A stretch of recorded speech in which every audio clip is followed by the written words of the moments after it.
Hello बच्चों।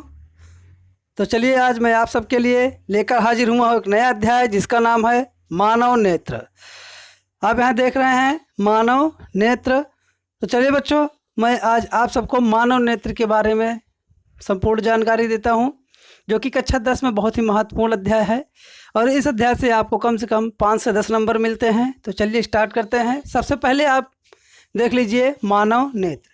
बच्चों, मानव नेत्र एक प्राकृतिक की बहुमूल्य देन है जिसके द्वारा हम संसार की समस्त वस्तुओं को देख सकते हैं। यदि हमारे पास नेत्र ना होता तो हम इस संसार को नहीं देख सकते थे। इसलिए हम कह सकते हैं कि जो हमारी नेत्र है यह प्राकृतिक की एक बहुमूल्य देन है। तो चलिए बच्चों, अब हम मानव नेत्र के जो प्रमुख भाग हैं उन सभी प्रमुख भागों का क्रम वाइज अध्ययन करते हैं। तो चलिए, सबसे पहले आपका आ जाता है दृढ़ पटल। यहाँ आप देख रहे हैं सबसे पहला है दृढ़ पटल। तो चलिए बच्चों, सबसे पहले आपको दृढ़ पटल के बारे में बता देता हूँ। तो दृढ़ पटल मानव नेत्र का एक आवरण होता है। इसी दृढ़ पटल के अंदर मानव नेत्र सुरक्षित स्थित होती है। दृढ़ पटल जो होता है यह हड्डियों का बना एक ढांचा होता है जो गोलाकार होता है और इस पूरे दृढ़ पटल का जो आपका व्यास होगा वो 2.5 सेंटीमीटर का होता है। 2.5 सेंटीमीटर का व्यास होता है इसका। और दृढ़ पटल संपूर्ण मानव नेत्र को एक आवरण की भांति ढके हुए रहती है। यह आपका पहला है दृढ़ पटल। इसको आप फिगर में भी देख सकते हैं। आपको दृढ़ पटल कहा गया है। इसे श्वेत पटल भी कहते हैं क्योंकि हड्डियों का बना होता है और हड्डियां श्वेत होती हैं, इसलिए इसका दूसरा नाम है श्वेत पटल। अब आपका अगला नंबर जो है अगला भाग आ जाता है आपका रेटिना। अगला है आपका रेटिना। तो चलिए रेटिना के बारे में जानकारी लेते हैं। यह आपका है रेटिना। रेटिना एक नाड़ियों का जाल होता है, यानी कि मांसपेशियों का बना एक जाल होता है और इसी रेटिना के ऊपर किसी भी वस्तु का प्रतिबिंब बनता है। जो भी वस्तुएं हम देखते हैं उसका प्रतिबिंब रेटिना पर ही बनता है और प्रतिबिंब रेटिना पर जब बनता है तो वह उल्टा होता है, यानी कि वस्तु से उल्टा प्रतिबिंब बनता है। जैसी वस्तु होगी उसका उल्टा ही प्रतिबिंब बनेगा और प्रतिबिंब सदैव रेटिना पर ही बनता है। तो ये देख लीजिए आप रेटिना। अब उसके बाद अगला भाग आता है आपका कार्निया। कार्निया जो होता है ये मानव नेत्र का जो उभरा हुआ भाग होता है उसे ही हम कार्निया कहते हैं। यहाँ देख लीजिए ये कार्निया है आपका। तो मानव नेत्र में एक उभरा हुआ भाग होता है जिसे हम कार्निया कहते हैं और ये कार्निया जो होता है प्रकाश को अंदर की ओर जाने में सहायता करता है। जो प्रकाश आपका नेत्र में प्रवेश करता है वो कार्निया के द्वारा ही प्रवेश करता है। तो कार्निया बहुत ही महत्वपूर्ण होता है नेत्र में, क्योंकि यदि आपकी कार्निया नहीं होगी तो आपके नेत्र में प्रकाश प्रवेश नहीं कर पाएगा। अगला भाग आपका आ जाता है आइरिस। यहाँ देख लीजिए आप आइरिस। आइरिस एक रंगीन पर्दा होता है। आइरिस एक रंगीन पर्दा होता है जो आँख के रंग को निर्धारित करता है। मतलब आप यहाँ देख लीजिए कि किसी की आँखें नीली होती हैं, किसी की काली आंखें होती हैं, किसी की भूरी आंखें होती हैं। इस तरह से जो आंखों का रंग होता है यह रंग आइरिस पर निर्भर करता है। आपकी आइरिस जिस रंग की होगी उसी के अनुसार आपकी आंखें होंगी। नीली आइरिस वालों की आंखें नीली होती हैं, काली आइरिस वालों की आंखें काली होती हैं। तो इस तरह से आप आइरिस का विस्तार से वर्णन करेंगे। जब भी आपसे पूछा जाए आइरिस क्या है तो आप बताएंगे कि आइरिस एक रंगीन झिल्ली का पर्दा होता है जो आँख के रंगों को निर्धारित करता है। तो चलिए बच्चों, आपका अगला भाग आता है नेत्र तारा। तो बच्चों, ये नेत्र तारा जो है ये एक महीन छिद्र होता है, बहुत ही महीन छिद्र होता है। इसी नेत्र तारा के माध्यम से जो प्रकाश होता है वह नेत्र में प्रवेश करता है और ये नेत्र तारा ऑटोमेटिक यानी कि स्वतः छोटा हो जाता है सिकुड़ करके और बड़ा भी हो जाता है। तो चलिए हम देखते हैं कि कब ये बड़ा होता है और ये कब छोटा हो जाता है। तो बच्चों, जब हमारे आँख के सामने अधिक मात्रा में प्रकाश होगा तो यह आइरिस सिकुड़कर छोटी हो जाती है, और जब आपके आँख के सामने अंधेरा होगा तो यही आइरिस फैलकर बड़ी हो जाती है। आइरिस का फैलना और सिकुड़ना ये प्रकाश की मात्रा पर निर्भर करता है। जब अधिक प्रकाश होगा तो छोटी हो जाती है सिकुड़कर, और कम प्रकाश में ये स्वतः बड़ी हो जाती हैं। तो चलिए बच्चों, अगला भाग आ जाता है नेत्र लेंस। नेत्र लेंस ये कोशिकाओं का बना हुआ एक लेंस होता है, यानी कि जो टिश्यूज होते हैं, जो कोशिकाएं होती हैं, इन्हीं कोशिकाओं से मिलकर आपका नेत्र लेंस बना होता है। तो चलिए यहाँ पर आपका नेत्र लेंस देख लीजिए कैसे होता है। नेत्र लेंस आपका द्विउत्तल लेंस होता है, और नेत्र लेंस की जो अंदर वाली फोकस दूरी होती है, यानी कि आंतरिक फोकस दूरी कम होती है और बाहर वाली फोकस दूरी अधिक होती है। नेत्र लेंस के जो अंदर वाली फोकस दूरी होगी बच्चों वो छोटी होगी, और बाहर वाली फोकस दूरी अधिक होगी। अब अगला भाग आपका आ जाता है कचाभ द्रव। बच्चों, कचाभ द्रव नेत्र के लेंस और रेटिना के बीच वाला जो भाग होगा, यहाँ जो चित्र में आप देख रहे हैं कि जो आपकी रेटिना है और नेत्र लेंस, इन दोनों भागों के बीच में जो गैपिंग है, इसी गैप में एक तरल द्रव भरा होता है। इसी तरल द्रव को हम कचाभ द्रव कहते हैं। बच्चों, इसका अपवर्तनांक 1.336 होता है। जब आपसे पूछा जाए कि इसका अपवर्तनांक कितना होता है तो आप बताएंगे 1.366। तो चलिए अब अगला आ जाता है आपका रक्तक पटल। तो बच्चों यहाँ देख लीजिए, आपका अगला नंबर है रक्तक पटल का। यह भी बहुत ही महत्वपूर्ण भाग है हमारी आँखों का। रक्तक पटल एक काले रंग का आवरण होता है जो दृढ़ पटल से सटा हुआ रहता है। यानी कि जो रक्तक पटल होगा यह दृढ़ पटल से एकदम सटा हुआ होता है और इसका रंग काला होता है। इसका कार्य होता है कि जो भी प्रकाश आपके आँख के अंदर प्रवेश करता है उन सभी प्रकाश को अवशोषित कर लेता है। यानी कि जो भी प्रकाश अधिक होता है, जो बिखराव होता है प्रकाश का, उन बिखरे हुए प्रकाशों को यह अपने अंदर अवशोषित कर लेता है। और रक्तक पटल का काम बिखराव यानी कि अधिक जो प्रकाश होगा उसी को अवशोषित करना होता है, और इसका रंग काला होता है। तो चलिए आपका अगला भाग आ जाता है अंध बिंदु। यहाँ आप देख रहे हैं चित्र में, आपका ये अंध बिंदु है। अंध बिंदु वह भाग होता है जहाँ से मांसपेशियां मस्तिष्क तक पहुँचती हैं, उसी भाग को हम अंध बिंदु कहते हैं। यानी कि जो मांसपेशियां होती हैं वो रेटिना से हो करके मस्तिष्क तक जाती हैं, और जिस भाग से होते हुए वो मस्तिष्क तक जाती हैं, नेत्र के पास में उस बिंदु को हम अंध बिंदु कहते हैं। तो ये हो गया आपका अंध बिंदु। अब आता है आपका निकट बिंदु। यहाँ देख लीजिए निकट बिंदु। तो निकट बिंदु का मतलब होता है कि हम कितनी नज़दीक की वस्तुओं को स्पष्ट रूप से देख सकते हैं। तो बच्चों, हम कम से कम 25 सेंटीमीटर नज़दीक तक की वस्तुओं को हम आसानी से देख सकते हैं। जैसे आपके सामने कोई वस्तु 25 सेंटीमीटर की दूरी पर रखा जाए तो आप उसे स्पष्ट रूप से देख सकते हैं। यानी कि जो आपके नेत्र का निकट बिंदु होता है वह 25 सेंटीमीटर होता है, और दूर बिंदु आपके नेत्र का अनंत होता है। यानी कि जब आपसे पूछा जाए कि नेत्र का दूर बिंदु कितना होता है तो आप बताएंगे अनंत, क्योंकि आपके सामने यदि कोई भी रुकावट ना हो, आँख के सामने कोई रुकावटें ना हो, तो आप अनंत दूर तक देख सकते हैं। इसका कोई नाप जोख नहीं होता कि हम कितनी दूर तक देख सकते हैं। तो हम बहुत दूर तक देख सकते हैं, यानी कि हमारा जो दूर बिंदु होता है वो अनंत होता है, और निकट बिंदु आपका होता है 25 सेंटीमीटर। तो चलिए बच्चों, अब आपका आ जाता है अगला नेत्र की समंजन क्षमता। देखिए यहाँ पर नेत्र की समंजन क्षमता। बच्चों, नेत्र की समंजन क्षमता से तात्पर्य होता है कि मांसपेशियों के द्वारा, नेत्र की मांसपेशियों के द्वारा नेत्र लेंस की फोकस दूरी को आवश्यकता के अनुसार घटाने या बढ़ाने की क्रिया को समंजन क्षमता कहते हैं।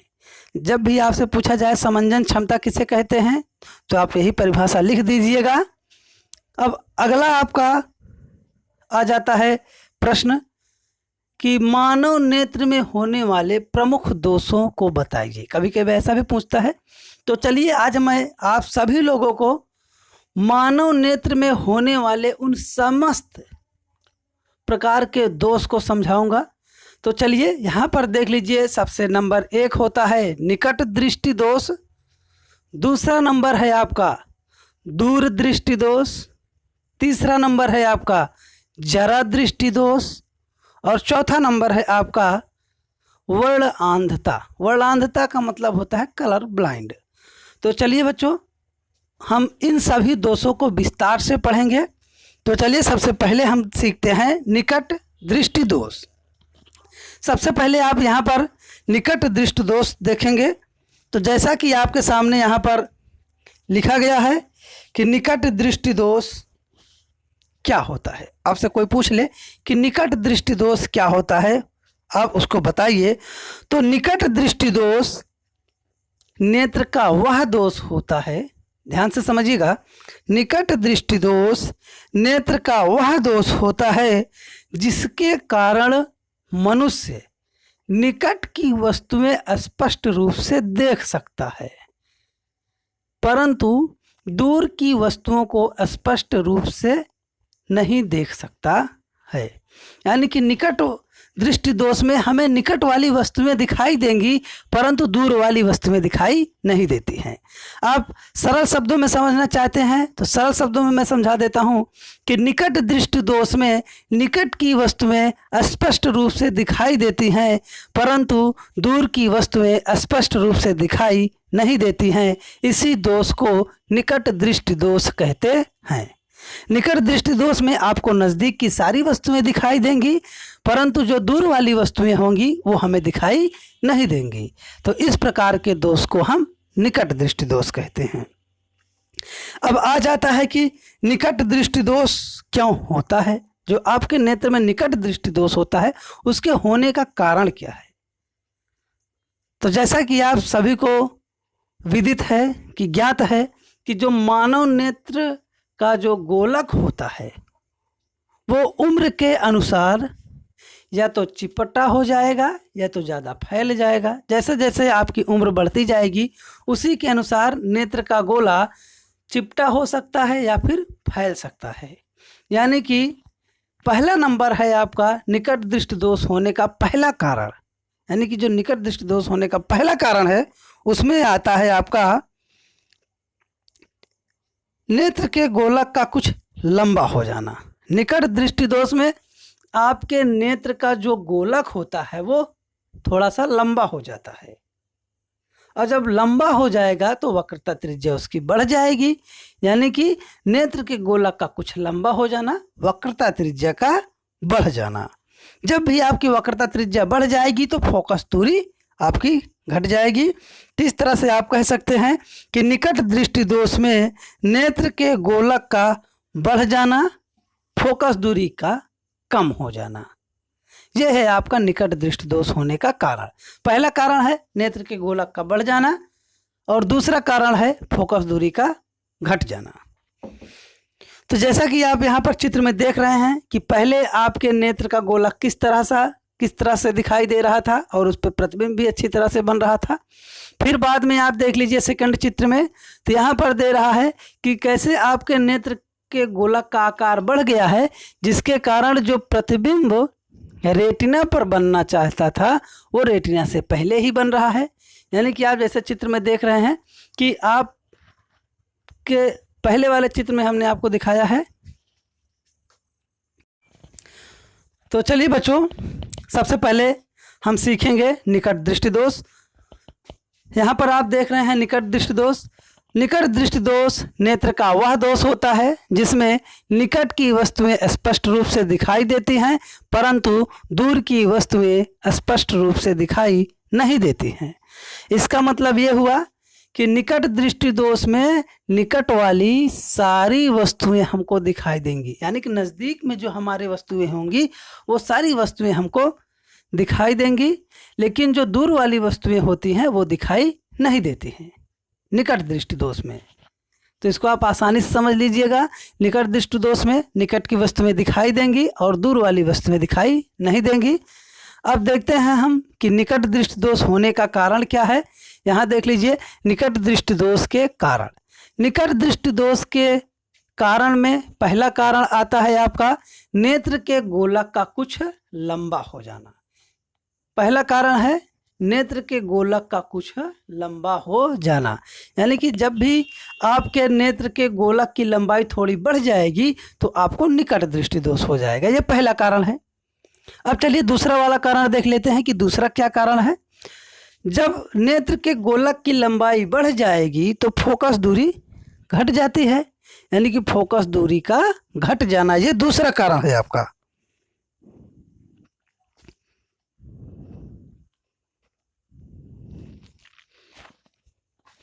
जैसा कि यहाँ आप चित्र में देख रहे हैं, ये एक स्वस्थ मनुष्य की आंख है और वहाँ पर दोषयुक्त मनुष्य की आंख है। आप दोनों चित्रों में देख रहे हैं कि पहले वाले चित्र में जो बाहर से प्रकाश की किरणें आ रही थी वो रेटिना पर देखिए जाके मिल रही हैं, और दूसरे वाले चित्र में आप देख लीजिए कि जब नेत्र के गोलक की लंबाई कुछ बढ़ गई तो जो बाहर से आने वाली प्रकाश की किरणें थी वो रेटिना पर ना मिल करके रेटिना से पहले ही मिल रही हैं। देख लीजिए आप चित्र में सेकंड वाले में, तो इसमें क्या है, रेटिना से पहले ही मिल रही हैं। जब भी प्रकाश की किरणें रेटिना से पहले मिल जाती हैं तो हमें जो प्रतिबिंब होता है वह स्पष्ट रूप से दिखाई नहीं देता है, यानी कि जो हमारे सामने की वस्तु होगी वो हमें स्पष्ट दिखाई नहीं देगी। तो चलिए अब हम इसमें आ जाते हैं कि निकट दृष्टि दोष का निवारण, यानी कि हम निकट दृष्टि दोष को कैसे दूर करेंगे। तो बच्चों, जिस भी मनुष्य के नेत्र में निकट दृष्टि दोष हो जाता है उस मनुष्य के नेत्र वाले चश्मे में, यानी कि जो आँख में चश्मा लगाया जाता है उस चश्मे में हम अवतल लेंस को प्रयुक्त करते हैं, यानी कि उचित फोकस दूरी वाले अवतल लेंस के चश्मे का प्रयोग करने पर निकट दृष्टि दोष दूर हो जाता है। बच्चों, जब भी आपको या किसी को भी निकट दृष्टि दोष समझने में दिक्कत हो तो आप वीडियो को रिवाइव करके देख लीजिएगा, थोड़ा पीछे करके। तो निकट दृष्टि दोष के निवारण में हम क्या लिखेंगे कि निकट दृष्टि दोष वाले व्यक्ति की आँखों में अवतल लेंस के चश्मे का प्रयोग करना चाहिए, जिससे जो निकट वाली वस्तुएं यहाँ पर चित्र में देख रहे हैं, देख लीजिए कि नेत्र का जो आपके सामने एक नेत्र है, नेत्र के सामने अवतल लेंस लग गया। जब अवतल लेंस लग गया, नेत्र के लिए एक वस्तु का काम कर रही है, इसलिए हमें वस्तु स्पष्ट रूप से दिखाई देती है। ये बहुत ही महत्वपूर्ण है। निकट दृष्टि दोष आपके परीक्षा के दृष्टि अत्यंत इम्पॉर्टेंट है, बहुत ही महत्वपूर्ण, वेरी वेरी इम्पॉर्टेंट। इसको आप अच्छे से तैयार कीजिएगा। चलिए, तो दूसरा दोष आप सीखेंगे, दूर दृष्टि दोष। तो चलिए बच्चों, अब दूसरा वाला दोष सीख लेते हैं, दूर दृष्टि दोष क्या होता है। यहाँ आप देख रहे हैं, यह है आपका दूर दृष्टि दोष। दूर दृष्टि दोष बच्चों, दूर दृष्टि दोष में दूर की वस्तुएं हमें स्पष्ट रूप से दिखाई देती हैं, परंतु निकट की वस्तुएं स्पष्ट रूप से दिखाई नहीं देती हैं। जब भी दूर दृष्टि दोष आपसे पूछा जाए कि दूर दृष्टि दोष क्या होता है, तो उसमें आप लिखेंगे कि दूर दृष्टि दोष में दूर की वस्तुएं स्पष्ट रूप से दिखाई देती हैं, परंतु निकट की वस्तुएं स्पष्ट रूप से दिखाई नहीं देती हैं। इसका मतलब ये हुआ कि जो दूर वाली वस्तुएं होंगी वो हमको दिखाई देंगी, जो दूर वाली वस्तुएं होंगी वो हमको दिखाई देंगी, परंतु जो निकट की वस्तुएं होती हैं वो हमें दिखाई नहीं देती हैं। तो इस स्थिति को हम दूर दृष्टि दोष कह देते हैं। अब चलिए दूर दृष्टि दोष का कारण सीख लेते हैं। यहाँ देखिए दूर दृष्टि दोष का कारण। तो बच्चों, दूर दृष्टि दोष होने के दो कारण हैं। उसमें से पहला कारण है आपका नेत्र के गोलक का कुछ चपटा हो जाना, यानी कि जो नेत्र का गोलक होता है वो थोड़ा सा चपटा हो जाता है। यहाँ जैसे देख रहे हैं आप, ये नेत्र का गोलक है, ये थोड़ा सा चपटा हो गया है। और दूसरा कारण है फोकस दूरी का बढ़ जाना।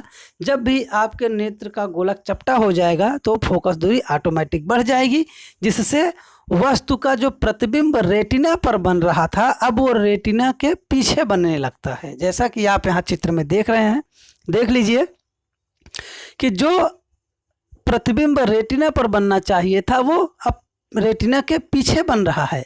जब रेटिना के पीछे प्रतिबिंब बनेगा तो वस्तु हमें स्पष्ट रूप से दिखाई नहीं देती है। ये हो गया आपका कारण। और दूसरा आता है आपका दूरदृष्टि दोष का निवारण। आपसे पूछा जाएगा कि दूरदृष्टि दोष का निवारण बताइए कि कैसे हम दूरदृष्टि दोष से छुटकारा पा सकते हैं।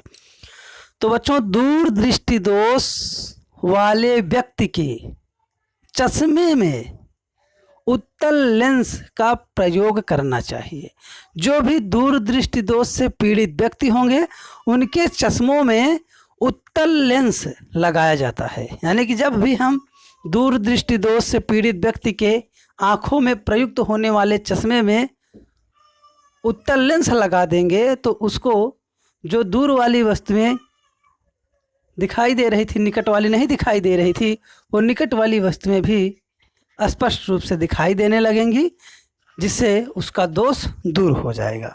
यहाँ जैसे आप चित्र में देख रहे हैं, दूरदृष्टि दोष के लिए यह है स्वस्थ मनुष्य का नेत्र और यह है दोषयुक्त मनुष्य का नेत्र। इसमें क्या है कि जो भी प्रतिबिंब बन रहा है वो रेटिना के पीछे है, इसलिए आपको वस्तु दिखाई नहीं देगी। अब कभी कभी आपसे पूछ सकता है कि जरा दृष्टि दोष क्या होता है, कि जरा दृष्टि दोष आप सोच रहे होंगे कि जरा दृष्टि दोष क्या है। तो बच्चों, जरा दृष्टि दोष में ना तो दूर वाली वस्तु ही दिखाई देती है और ना ही नज़दीक वाली वस्तु दिखाई देती है। जरा दृष्टि दोष में ना तो दूर वाली वस्तु दिखाई देगी और ना ही नज़दीक वाली वस्तु दिखाई देगी। अब इसका निवारण कैसे करेंगे आप? तो जिस भी व्यक्ति के आँख में जरा दृष्टि दोष हुआ है उसके आँखों में प्रयुक्त होने वाले चश्मे में अवतल लेंस और उत्तल लेंस दोनों लगाया जाता है। यानी कि जरा दृष्टि दोष वाले व्यक्ति के चश्मे में अवतल लेंस और उत्तल लेंस दोनों लगा होता है। अब आ जाता है आपका वर्णांधता। अगला है आपका वर्णांधता। यहाँ देख रहे हैं आप वर्णांधता। तो बच्चों, आपने बहुत से लोगों से सुना होगा कि उनको कलर ब्लाइंडनेस हो गया है, या आपने आसपास में अपने रिश्तेदारों में किसी न किसी से सुना ही होगा कि किसी न किसी को कलर ब्लाइंडनेस हो जाता है। तो बच्चों, यही जो कलर ब्लाइंडनेस है इसी को कहते हैं वर्णांधता। इसमें आप हरे और लाल रंग के अंतर को नहीं निकाल सकते हैं। यानी कि आपके सामने हरा रंग और लाल रंग दोनों रख दिया जाए तो आप उन दोनों रंगों में अंतर नहीं निकाल सकते कि कौन सा हरा है और कौन सा लाल है। जब ये कंडीशन हो जाती है तो इसी कंडीशन को हम कहते हैं वर्णांधता। ये जन्मजात होता है, ये कभी भी ठीक नहीं होता। यानी कि आप कोई भी विधि लगा लीजिए, वर्णांधता से छुटकारा नहीं पा सकते। ये जन्मजात होता है, आपको जन्म से ही होगा। ये बीमारी कभी ठीक होने वाली नहीं होती है। तब यहाँ देख लीजिए आप कलर ब्लाइंडनेस। अब इसमें आप चैप्टर तो कंप्लीट कर चुके हैं जो थ्योरी वाला था। अब चलिए इसमें जो प्रमुख एक सूत्र होता है जिसके आधार पर हम सवाल हल करेंगे उसको देख लेते हैं। तो आपका जो बहुत ही महत्वपूर्ण सूत्र है वो है आपका 1/F बराबर 1/V माइनस 1/U। बच्चों, ये जो आपका फार्मूला है ये बहुत ही महत्वपूर्ण है और इसी फार्मूले पर आधारित जो भी सवालें होंगी वो लगाई जाएंगी। फिर से एक बार सूत्र आप देख लीजिए, 1/F यानी कि 1/F बराबर 1/V माइनस 1/U।